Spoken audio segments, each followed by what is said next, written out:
if Labour is looking for something to do now, what they need to do is come full out for rejoining the European Union. It's almost their only option left, given where they are in the polls. We've got to face the truth. Brexit has been catastrophic. We've got to be fighting for big things. If you continue in the current way you are, Starmer's not going to be able to win the next election anyway. He's going to struggle to remain as leader through to the next election. So why not go out with a blaze? Why not try to come up with one big idea? This episode is powered by Fuse Energy. Now, a lot of politicians like to talk about the future of renewables, but Fuse is on the ground building clean energy for the here and now. And they're making it happen thanks to you. Fuse Energy is putting the power in your hands by inviting you to refer land to Fuse that can then be used for renewable projects. So we already know clean energy has cut at least £104 billion from the UK's energy costs since 2010.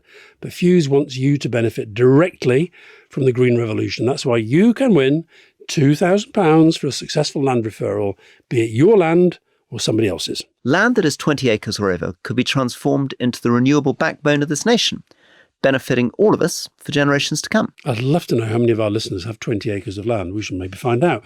You can watch the energy revolution from the sidelines, or you can join it today. Turn idle land into forward progress with Fuse. Contact Fuse at land@fuseenergy.com to start a referral and have the chance to win £2,000.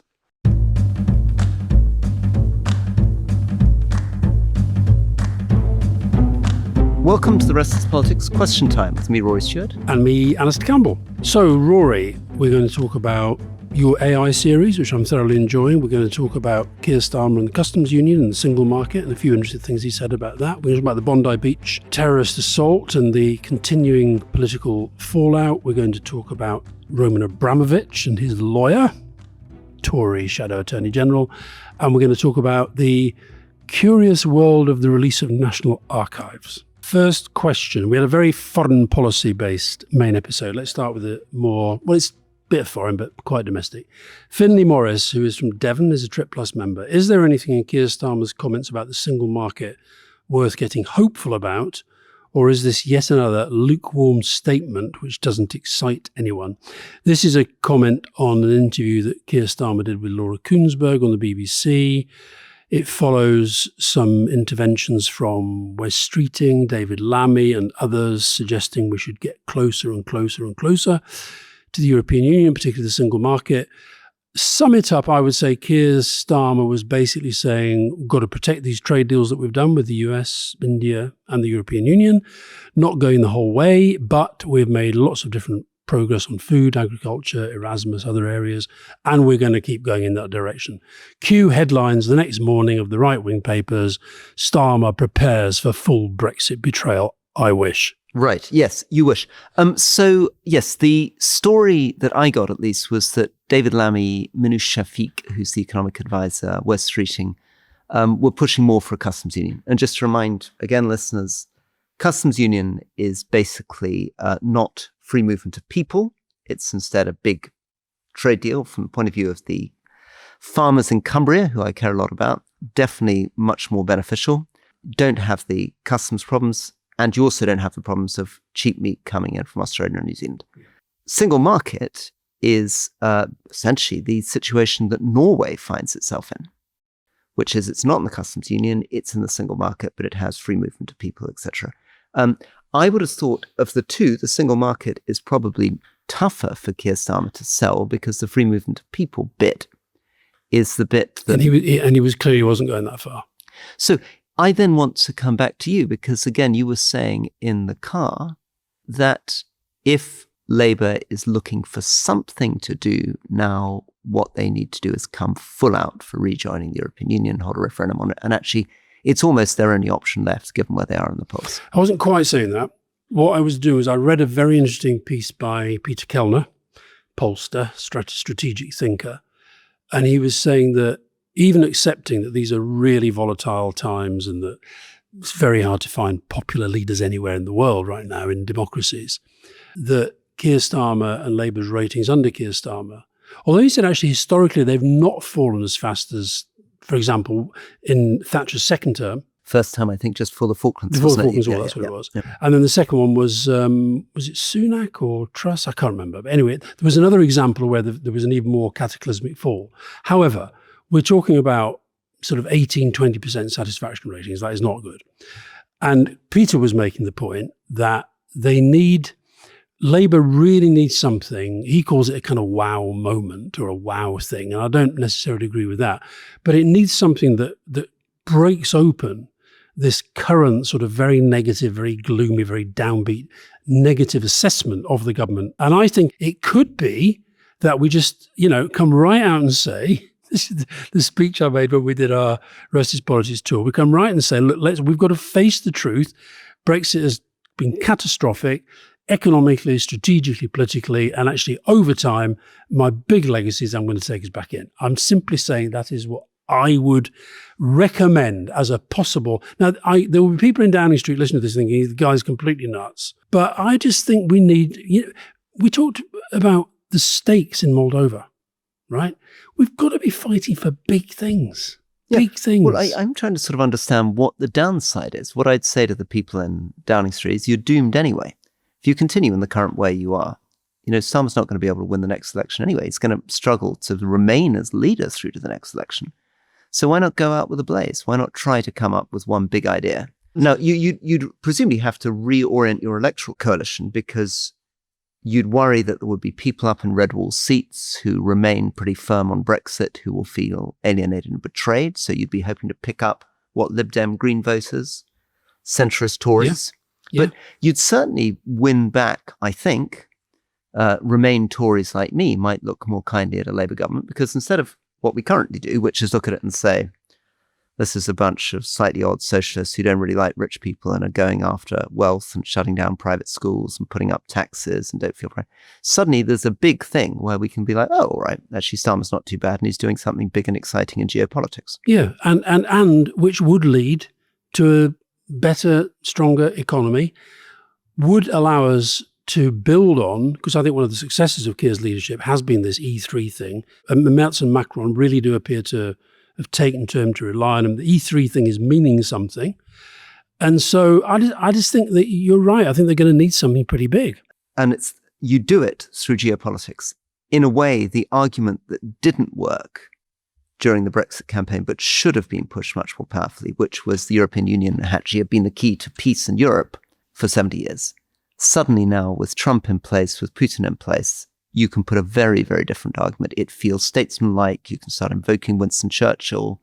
You can start talking about the benefit for the UK defence industry. What we don't need is to all push up our NATO defence spending to 2%, 3%, 5%, and then find that we're buying 70% of our kit from the United States and becoming ever more vulnerable and dependent. Or that we're all, as European countries, buying the same things for the same reasons which we could be doing together. Absolutely. Yeah. Okay, Rory, here's a question from Daniel, Trip Plus member in Sydney. Following Australia's deadliest terror attack at Bondi Beach, Albanese, Prime Minister, is resisting intense pressure for a federal royal commission while facing extraordinary personal attacks, including claims that he bears personal responsibility for the 15 deaths. Is this principal leadership or political miscalculation? And are the attacks on him legitimate or the populist exploitation of tragedy? Well, look, this is now the rawest, most contentious issue, I'd say, in Australian politics. We have a huge number of Australian listeners. One Australian listener sent me no less than 256 separate WhatsApp messages, no fewer than 256 WhatsApp messages, not correcting me on my grammar, but in this case, talking about what happened over Bondi Beach. All bad for Albanese. All of them basically saying, these were endless sort of Australian newspaper articles and photographs saying that Albanese was essentially complicit. And the line that's being run, particularly by members of the Australian Jewish community, but by other Australians too, is that Albanese and the Labour government did not do enough to clamp down on anti-Semitism. They didn't spot the signs of increasing radicalization. They didn't really follow through with the national security measures that they could have taken, and that therefore they must bear some responsibility and a royal commission must be set up. And these things have become, there's a Josh Frydenberg, who is a former treasurer, who is Jewish. This has really been a moment where he's been very dominant in the media. He's emerged very, very visibly moved on Bondi Beach, embracing people, Whereas Albanese's response seemed a bit more wooden. He kind of reading his speech. In fact, if you watch him coming down Bondi Beach, another Australian friend of both of us sent us a video of him going down that beach. Instead of Frydenberg, who was hugging people and visibly moved, you had a sense of that Prime Minister moving with security guards around him. So Albanese's team are going to be horrified to hear me say this, and I suppose I'm going to hand over to you to disagree agreeably and put the case for Albanese. Do you agree with the question was about this idea that there should be this sort of royal commission. I'm not persuaded of that. I think he needs a royal commission. This is To do what? Well, firstly, it is for Australia their 9/11 moment. This is the worst terrorist attack they've experienced. And there will be endless questions around what could have been done to prevent it and what lessons could be learned. But there is an inquiry by this guy Richardson. Why not have a royal commission? Everybody's asking for a royal commission. I predict here on the show, Albanese will agree to a royal commission within the next week anyway. In which case, and if that were true, why doesn't he do it early? He may do. I'm simply saying I'm not convinced that it would be the right thing to do. But do you think it's the right thing to do what he will actually do, I believe, which is drag your feet for 4 weeks, say you're not going to have it, and then announce it? If you think you're going to do it, do it. But I can remember having lots of discussions on all sorts of different situations about what we would define, I guess, as public inquiries, okay? I remember, for example, that when Marjorie Molam, Northern Ireland Secretary, was really pushing us to go full out for an inquiry into Bloody Sunday, and there were, Tony Blair just wanted to kind of really think it through and really say, well, where's this going to lead? Now, I would argue actually that was a good thing to do, and it did lead to a form of closure. Where's it ever been a bad thing to do? Where's the Royal Commission ever gone wrong? Well, on that, I was about to say, when you put the cost of that against what was actually achieved, I think you can make the case both ways.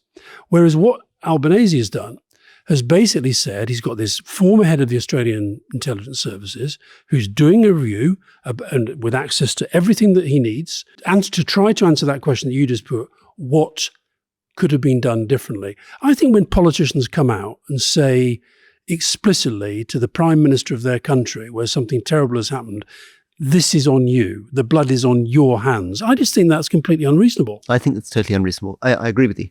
Totally unreasonable. And I also think that I don't support Australian Jewish friends of mine who are saying that this is a direct consequence of criticism of Israel. If anybody who thinks that it is, I think that is a very dangerous argument. It's very, very important to say that one should absolutely be able to call out Israel, call out Donald Trump's United States, call out our own governments, point out when people are doing wrong, and not be drawn into the, oh, yes, but that might give succor to your enemies, because that's always the way in which criticism is shut down. However, I'm going to lean into this once more. I don't think and you're a very good communicator, I don't think you're really convincing me, and I suspect you're probably not convincing most listeners why they're not having a royal commission. And that's why I think Albanese is going to have to fold. Do most of our listeners, hugely intelligent and well-informed though they are, do they know what a royal commission is as compared to, for example, an independent inquiry or a public inquiry? Royal commissions to me are what you do when you have an issue which cannot be resolved in any other way, and which is going to lead to fundamental consequential change for the country. That's why you have a royal commission. Why doesn't he want a royal commission? I mean, that's what he has to answer. That's the problem, because that's why I think he's going to concede one next week. Because in every interview, it's going to be like this. They're going to be like, why won't you do a royal commission? And the answer is what? It costs too much? No, the answer is, cost is a factor, but that's not the answer you necessarily give at this stage. The answer is that a terrible, terrible thing has happened since when the government has already made changes, for example, in relation to gun ownership, for example, in relation to hate crime and hate preachers and so forth. He's actually done quite a lot. And what happens in these situations, and it's very hard to stand up against this, and I get the kind of the sense of pressure upon him to do it. But I think if you're a leader, you actually do have to sometimes step back and say, well, is it actually the right thing to do? And I think what he will do, all these people who've signed petitions and said that this would happen, all the sports people who've come out and all the sort of celebs and all the rest of it, is that by the time it happens, years down the track, look how long this COVID inquiry is taking, right? Well, you're going to talk about something here. Okay, it's not maybe as complicated as that, but it could be.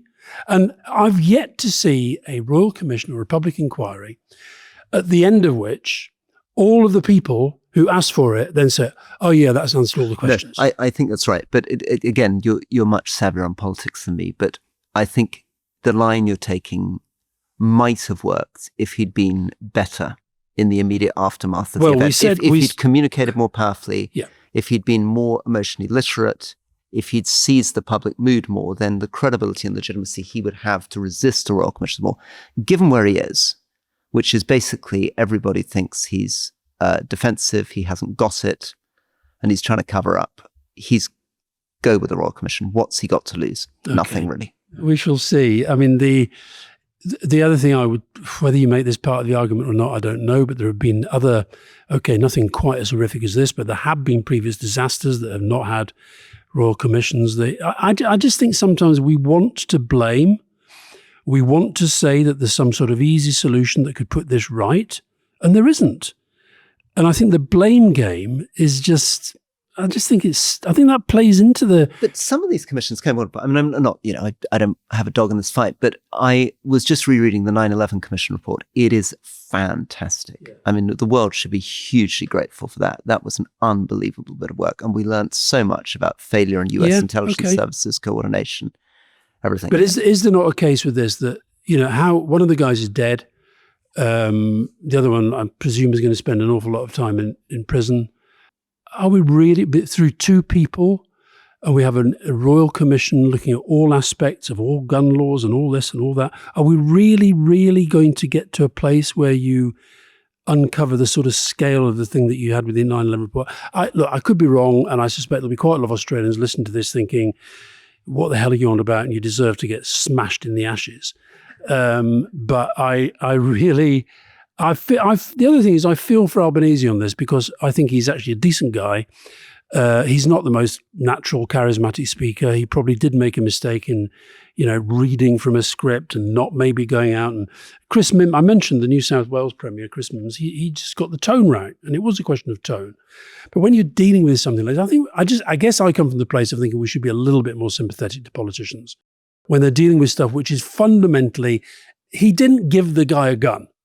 He didn't say, I want you to go and sort of, kill Jewish people because I'm recognizing a Palestinian state. I just think I'm with you, but we're not going to resolve this agreeable disagreement. But I think the fundamental issue here is that the Jewish community in Australia has a higher Holocaust survivor population than any population apart from Israel. They have been very, very conscious of anti-Semitic attacks and hate crimes in Australia over the last few months. They have been predicting this would happen, and it happened with them publicly celebrating their most holy religious festival on a beach with people turning up asking, are you a Jew or not? And then killing 15 people, including a 10-year-old. No, listen, the thing was utterly horrific on every level. But ultimately, it was one guy and his son who went out with the specific intent of doing what you've just described. And I think, however horrific, I think it is unreasonable and unfair to say Albanese should have known how to stop that. And then worse, Albanese caused that. I just think it's unfair and we should, be fair. I agree with you on that. Okay. Let's take a break and then we'll come back and talk about your excellent series on AI.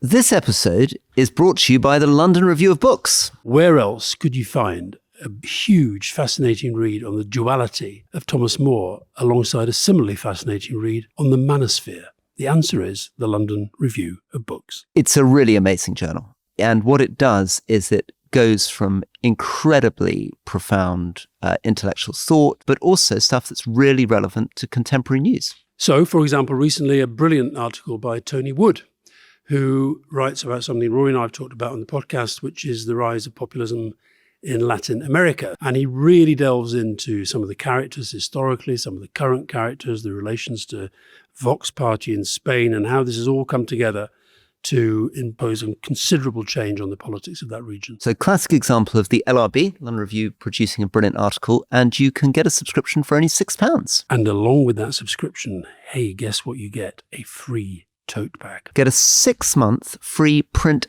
and digital subscription along with your tote bag. And you do it for just £6 by subscribing now at lrb.me/politics. That's lrb.me/politics. Welcome back to The Rest is Politics with me, Rory Stewart. And me, Alistair Campbell. And Rory, Mohale is a Trip Plus member in South Africa who says, I'm really enjoying Rory's AI mini-series. And for those who don't know, this is an excellent mini-series for Rest is Politics members, where Rory is talking with Matt Clifford, who has been advising UK governments of both colours on AI. Mohale goes on, as a teen myself, I feel the debate has lost serious momentum in schools. It was once heavily discussed. Now teachers and students seem bored to the point where it's not allowed in debate classes. We talk a lot about informing ministers of this issue. How do we engage the younger generation so that children maintain their creativity and authenticity whilst not rejecting AI completely as they develop? Before we answer the question, what did you learn from doing it? I've learned a lot from listening to it. I thought the first episode, I felt I understood a lot better at the end of it, kind of what it was and how it worked. And the second episode I actually found really interesting. I actually thought it was more about the politics of it. I was fascinated by your suggestion that actually you do not buy the idea that this thing, artificial general intelligence, has to happen. You actually think that if Trump and Xi Jinping got together, they could just say, no, we're not doing this. I sense that you're moving to a much more skeptical... Yeah, well, I mean, I think the reason to be terrified is that the people making these decisions have so much vested interest and money bound up with it. So one fact, which I think is really important, is that Elon Musk, Sam Altman, Dario Mode are on record back 10 years ago saying that they are seriously worried that artificial general intelligence could lead to the extinction of humanity. 10 years later, they're all running companies which are racing to build this thing and are predicting that artificial general intelligence could emerge in a year or two. And they're still saying that there is a 20% chance, or in one case a 15% chance, that it could kill us all. Is this, to go to the question, is this why, are people getting, I don't think people are getting bored. I think people are still fascinated by it. I wonder if it's part of the numbing down thing. We're not willing even to acknowledge and to process what that might mean. Because Matt Clifford, your interlocutor, I sense is just in that place of, well, it's happening anyway, just get on with it. Yeah. So the story that they're telling is it's too late. The genie's out of the bottle. Somebody's going to build artificial general intelligence anyway. So Elon Musk, Sam Altman, need to build it before the bad guys. And my artificial general intelligence will be able to control this. So if you're Musk, you think you have to build it before Demis Hassabis. If you're Altman, you feel you have to build it before Musk. All of them feel they have to build it before Mark Zuckerberg. And all the Americans feel they have to build it before the Chinese. Because they're not exactly driven by public service, these people, are they? Well, they think they're saving the world. So the story they tell themselves is, if I can build the super intelligent super robot first, my super intelligent super robot can protect the world from everybody else's evil super intelligent super robot. You then talk to the other one. I think we've seen enough of Elon Musk's super intelligence in other forms to be worried. Yeah. You then talk to the other ones and they're like, no, that guy's evil. If he builds it first, he's going to destroy the world. That's why I have to build mine first to stop him, etc. But the actual madness of this, I came across a quote from Sam Altman at lunchtime, and I just want to share with you to get a sense of how very, very strange. This is not a joke. This is Sam Altman giving an interview. Sam Altman's the head of OpenAI, so responsible for ChatGPT. I quote, "I think that AI will probably, most likely, lead to the end of the world. But in the meantime, there will be great companies created with serious machine learning." Can I read that? Where did he say it? Source? It's quoted by a guy called Dan Wong, but it's real. I believe it's totally real. "I think that AI will probably most likely lead to the end of the world, but in the meantime, there will be great companies created with serious machine learning." Now, look, who knows whether it will lead to the end of the world? Might be only a 1% chance it's going to lead to the end of the world. If the people building it keep telling us that there's a significant chance it will lead to the end of the world, the obvious question is, why are we not stopping it? Yeah. And they say, well, it can't be stopped. In fact, actually, at the moment, of course, it could be stopped in theory because it requires such enormous data centers. You can see these things from space. There are basically only 5 companies in the world that's able to do this. So if Trump and Xi Jinping wanted, they could shut it down. Now, on that, do you really think they could? Yeah, absolutely, because in the end, planning permission. These things require. We're going to slow down planning permission. These things require the kind of energy to power a city of 1 million people. I mean, and all you would have to do is get these 5 companies shut down, and you could stop the whole thing. Now, of course, there are many reasons why you wouldn't do that. One of them is that they represent 20% of the entire global stock market, and they have bet trillions on this technology, and there would be a big dip in the stock market if you did it. You might worry also about lots of other issues, but there's something very awkward going on at the core of this. You've got scientists, including the godfathers of AI, the people who produced the first large language models. So Jeffrey Hinton, for example, Yoshua Bengio, who we're interviewing, saying they're terrified and they want to stop. You've got Mustafa Suleiman, who we interviewed, going out on the Today program, sounding, I think, much more cautious about this technology we've heard. And even before you get into the existential risks, like wiping us all out, there's a serious possibility that it would lead to massive disruption, loss of jobs, wipe out of economic value, because Darren Moday is talking about creating $1 trillion or $1 billion companies run by 2 people. Yeah, with no employees. And Matt Clifford just kept coming back and talking about a hockey stick in the Industrial Revolution was marvellous. The problem is that somebody like me who's grumbling about this is increasingly being excluded from meetings with the people reading this industry, who now increasingly call me a Luddite. Oh, because you started out, when you first started talking about this, when we first started the podcast, you were a bit of a fanboy for the whole thing. Well, I use it all the time. I'm absolutely obsessed with its power. And I'm very, very aware of how much more powerful it's getting. That, it was doing GCSE mathematics 2 years ago, then A-level. It's now doing advanced graduate level mathematics very powerfully. Its improvement in terms of its ability to write software code is going up and up. So I can completely see. But if I can plug this week's leading, it thinks that Kate Garvey, Jimmy Wales' wife, is actually married to Peter Mandelstam. Absolutely. So it gets a lot wrong. It gets a lot wrong. It hallucinates. It makes errors. So then you have this very strange thing of this very powerful, very plausible, very articulate, but somewhat inaccurate thing being inserted right into the middle of our society, our economies. I think politically part of the problem is that I remember talking to a US Congress person about this. She said, frankly, we don't understand this. We feel very insecure about it. You talk to us about technology and we all slightly don't want to talk about it. And consequently, I've been talking about this since the election, that despite the fact this is probably the thing that in the next 10 years, for better or worse, will change the world more than anything else, election campaigns are still run as though they were happening in the 1980s. Well, I know you've done 2 episodes. You've got a third one coming out on Friday, which is where you're joined by Tino Quellar to talk about who's winning the AI race. One thing, I don't know whether you do cover this in future episodes, I'd be interested to know Matt Clifford's assessment of the politicians and AI.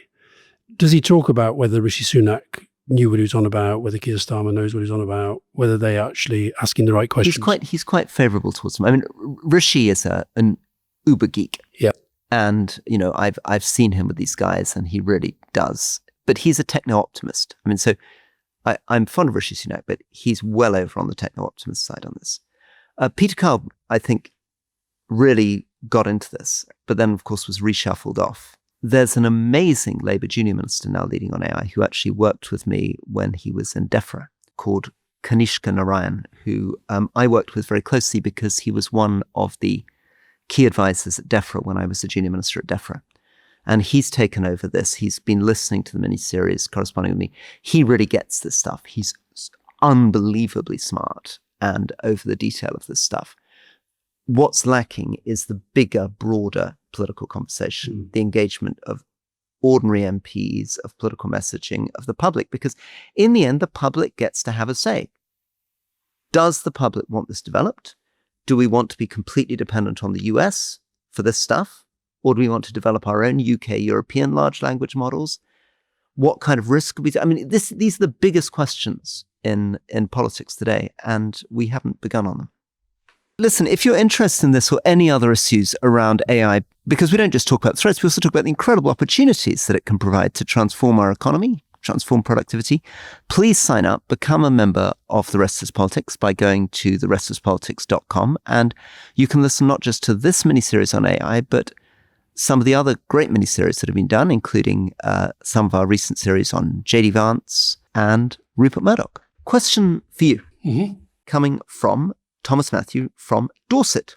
Can the Tories credibly lead on Ukraine when their shadow Attorney General is representing a sanctioned oligarch? The sanctioned oligarch being none other than Mr. Roman Abramovich, owner of Chelsea Football Club. Ex-owner of Chelsea Football Club. Look, I think did you ever meet him?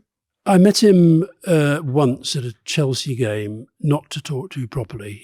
And then I remember once when Chelsea played at Burnley, when we first got promoted to the Premier League, and Abramovich's security people came ahead of the to stake it out. And they said they wanted 12 seats or something like this, in quite a small section of the ground where the Burnley directors and their guests all sit.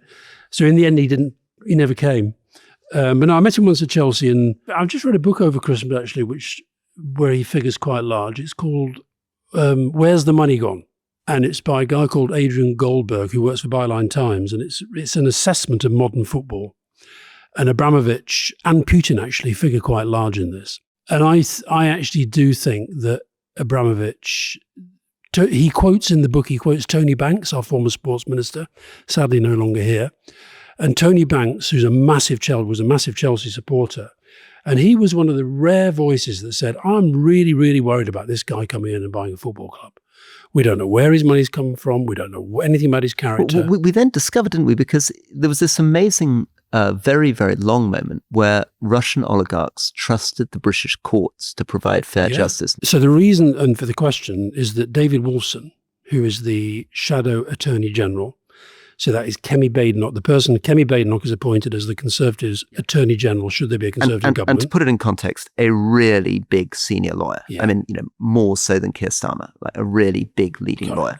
Don't mind, Keir Starmer was the Director of Public Prosecution. Okay, well, maybe like Keir Starmer. Anyway, a big name in the professional bar. Maybe like your friend Helena Kennedy. Okay, yeah. So he is now representing Abramovich in a case where the government is seeking to get back from Abramovich money which Abramovich said as part of getting rid of Chelsea should be going to, quote, the victims of the war in Ukraine. Okay, so that case is going on in Jersey, I think it is. And is this the fund that was supposed to be, Chelsea Football Club was sold, and this is sort of supposed to be a charity fund? There's a fund that was going to be used to help people in Ukraine, which has been stuck. And before it was helping people in Ukraine, the idea was, I think it was also for UK charities, because at one point a charity that I was involved in was applying for this fund, and the money never got released. Well, the money's been stuck. Right. And Keir Starmer has set a deadline, I can't remember what it was, but unless you get on with this, then we're going to take it to court. Wolfson is representing Abramovich. Right.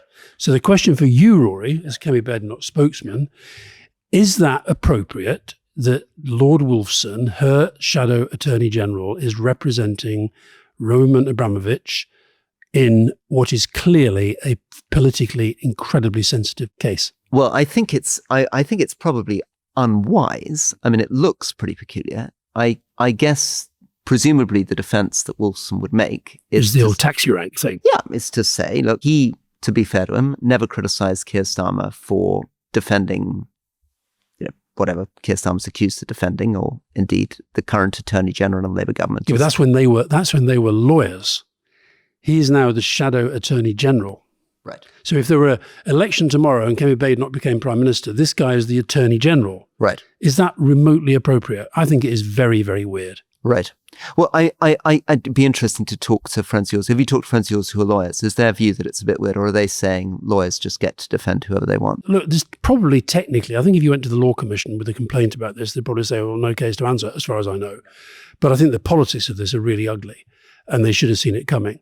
I think we can assume that Lord Wolfson is getting very, very top dollar to be representing Roman Abramovich.